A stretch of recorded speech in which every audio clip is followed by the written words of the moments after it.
Hello everyone, and welcome back to this video by the Magnicator. Today, we're going to be magnetizing the Field Ordnance Battery for Warhammer 40,000. Beneath the carriage of the Field Ordnance gun, I drilled a 2mm hole into the axle where there's already a small hole extending upward. Being very careful I don't drill all the way through, I inserted 4 2mm by 2mm magnets into each drilled hole. This will ensure the magnet for the bottom of the swivel mount is extra strong. Speaking of the swivel mount for the Bombast field gun and heavy Lascannon, I took my time here. I drilled a pilot hole into the bottom of the swivel mount and did not go all the way through. I then widened the hole to 3mm. I took my time, carefully scraping away just enough material for a 3mm by 0.5mm magnet to fit. I did this to ensure no magnets would be visible when swapping out weapon parts.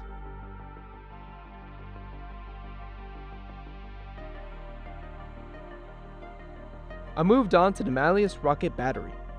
On the top side of the carriage in the rectangle hole where the rocket battery would normally be glued, I inserted a 3mm by 1mm magnet. On the bottom of the rocket battery, I glued a 3mm by 2mm magnet. This setup provides just enough pull to keep the battery in position.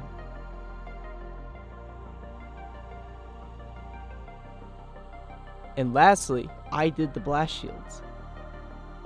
On the front of the carriage, I snipped off about half of the connecting piece for easier access when taking the blast shields on and off again.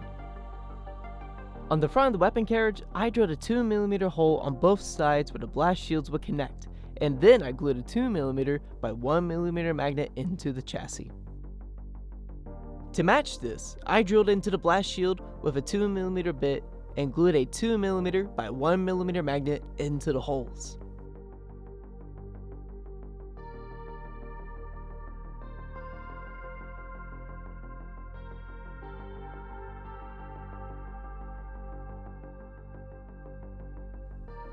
After I magnetized it and played around a little, I finally put a magnet onto the base.